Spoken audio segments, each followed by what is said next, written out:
armor system rework, the pit finally challenging, and tormented bosses 5 times the loot. Many significant changes coming with Season 4 revealed in the fireside chat. We'll start with the armor system. Enemies are kind of easy, then they one-shot you. That used to be a big problem. And the main issue is that you never knew what was enough armor. For level 150 monsters, we need around 13,000. But what is it for level 199 monsters? It was like 20,000 maybe? Well, that completely changed now in Season 4. Armor now caps when fighting level 100 monsters. Once you get 9,230 armor, you're finished. Done. That means if you're fighting level 200 tormented bosses, or if you're in the pit where monsters are going now above level 199, it doesn't matter.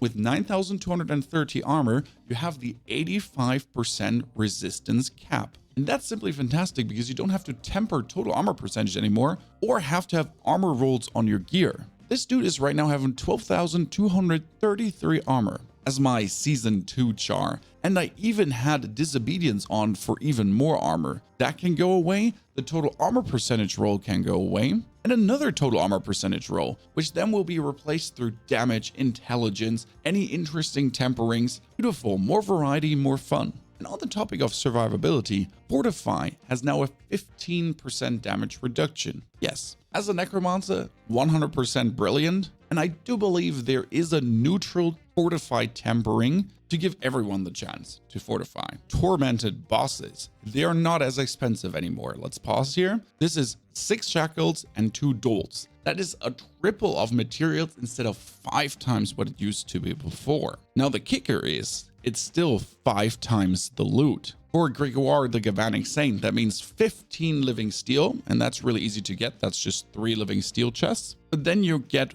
5 uniques out of him instead of just 3 uniques, which makes the whole Tormented Boss theme quite nice. And it seems like they did actually raise the difficulty of these Tormented Bosses as well. Now that's not the only good thing about the boss ladder, because from now on, every single boss in the boss ladder has a slight chance to drop Uber Uniques, and Dariel and Duriel have the highest chance for Uber Uniques, while still all the smaller bosses, Varshan, Zur, and so on, have a chance to drop an Uber Unique. Here is normal Varshan, which is 1111, and then the Tormented version is 3333.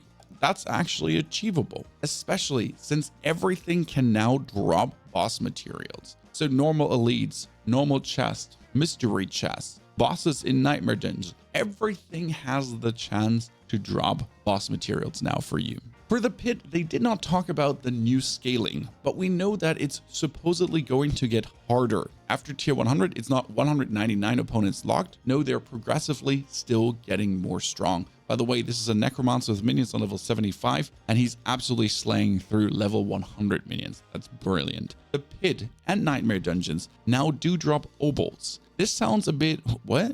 Useless. No, obols will actually roll 925 gear in Season 4. Yep.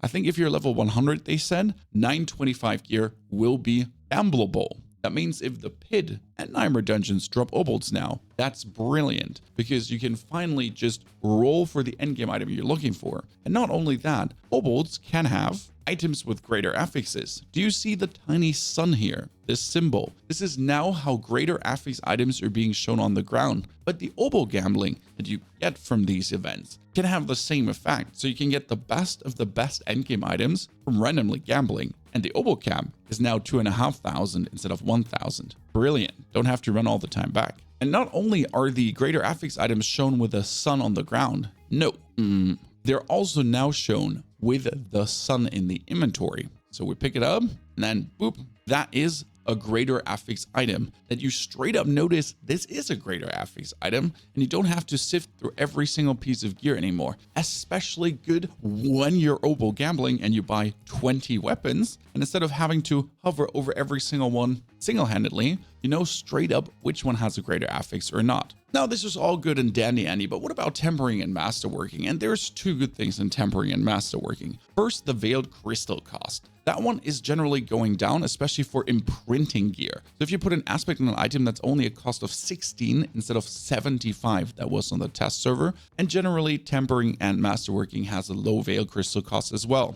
Now legendaries will also give you veiled crystals, so you can do this like crazy. And the best thing is, ancestral items will have triple the veiled crystal drop, sacred items will have double the veiled crystal drop. So in total, finally, you're going to be flooded with veiled crystals. You can imprint, masterwork, temper, farm your heart's desire. Oh, and masterworking cannot fail anymore. That was already in the patch notes, but I want to emphasize this. It's 12 times click the button, 12 times done. If then it didn't succeed, you can still reset the masterwork. And before you go off the charts, it was really annoying to transform higher masterwork materials into lower ones on the PDR, because you had to buy yourself 50 caches, then right click 50 caches 50 times to then pick everything up. What they did is they introduced a scaling cache where you can buy one that has 500 ingolith into 1000 opticides straight away. So you still have to click some caches, but not the crazy amount we used to have to click before. Topic of Helltides, they did actually do an amazing job there. We do know there's the Threat Meter, the Baneful Hearts, and the Blood Maiden. But the Blood Maiden that gets summoned with the Baneful Hearts has a nice little feature. And that is, if you do actually put in at least one heart to summon her,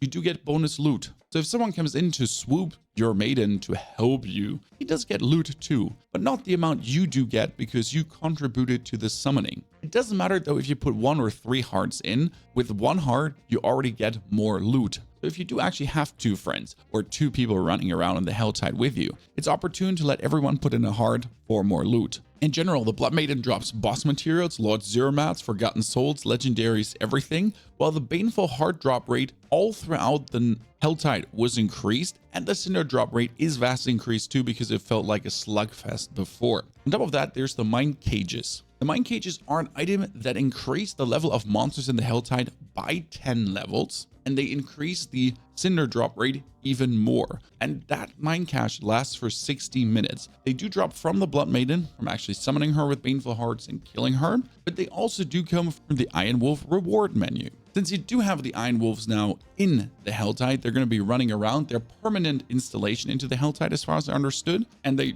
do have a little event for you, and you'll be getting a ton of legendary good loot they promised, temper manuals, and we will get Baneful Hearts plus these Mind Caches from them to get a harder, more rewarding Helltide with more cinders, and especially an even faster leveling. Because let's say I'm level 75, I could just push them up to, instead of 78 to 80 plus minions and get even more experience from them. Hey, don't mind if I do. Now, we did talk about the pit, but what about Nightmare Dungeons? And they didn't do much to it. Yes, Nightmare Dungeons also drop obols now, and they increased the Nightmare Dungeon Glyph XP by 25%. On top, the Seasonal Blessing, the ones that you get for these Smoldering Ashes, can now increase Nightmare Dungeon Glyph XP as well, which is good that we don't have to spend that much time in Nightmare Dungeons anymore, and we can faster actually do the pit and have the fun in the pit. Lastly, we did talk about the Seasonal Journey, and the Seasonal Journey is interesting and fun to do because it provides you with loot and stuff. And this loot has now a theme.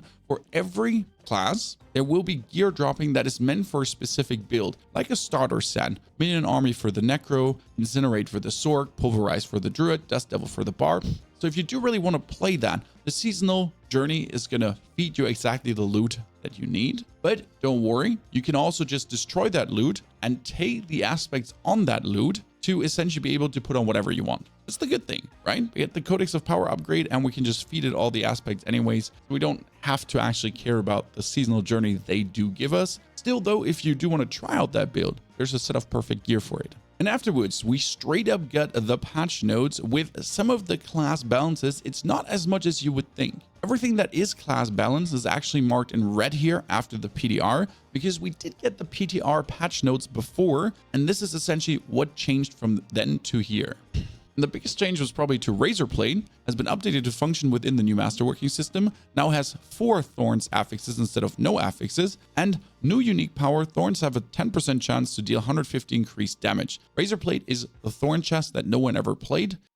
Maybe it's going to be fun now to actually use. And we did talk about the damage reduction by Fortify getting increased. The cooldown reduction is now capped at 75%, but this is 75% from gear. You can reduce with your gear that much and then still have your skills and Paragon glyphs and Paragon nodes do even more cooldown reduction. Keep that in mind. Physical damage calculation against damage reduction now caps at level 100. We talked about that, 9,230 armor. The maximum evade charge affix has been increased from 2 to 3 on boots. So we're getting now up to 4-5 evades from 1 brutes, and the attack's reduced cooldown is now from 0.8 to 1.5 seconds. That's huge. All resistance on amulets and rings increased, single and all, that we're now getting even more resistance, and it's easier to cap out on this without the hassle. Keep in mind, diamonds have also more all resistance now. It'll be really simple to 75 out. For the class changes, they did some to every single class, but I am known for Necromancer, so for this, you probably check out the respective creator with most knowledge about their class. For Necro, you won't find one that has more, so hi. Well, maybe Macro Boy, because he's amazing. And the biggest changes is to our minions again. They have now, with their Shadow Mages, a bonus attack every 3rd bolt. And the first upgrade for the Bone Mages used to have a 25% chance to cast a Bone Spear or Bone Splinters, but now it's every 6th attack. And that is actually really good because you're boosting their attack speed like crazy. And every 6th attack is like, well, no problem. They're going to get 100% attack speed bonus anyways. And surprisingly, that is already in. There's not much else to our skills, but Lidless Wall now has a better lucky hit chance, and Bloodless Scream gives us more essence. Bloodless Scream is useless. Lidless Wall with more lucky hit chance is a nice change. There's one big sadness though, and that's the Dominate glyph is nerfed. Dominate used to give you 40% bonus overpower for every 5 willpower. And in the Paragon board, you used to get 55 willpower roughly for Dominate. Well, now that's down to 14.9%.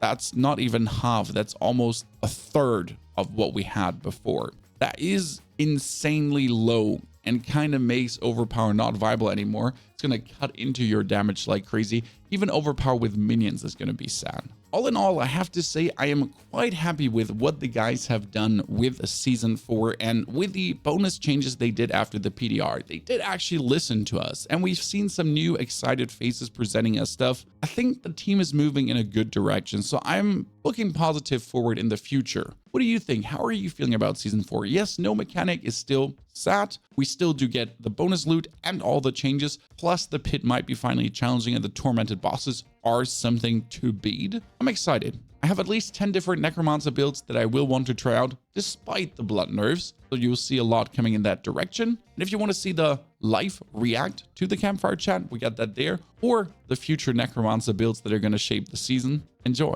Have a good day.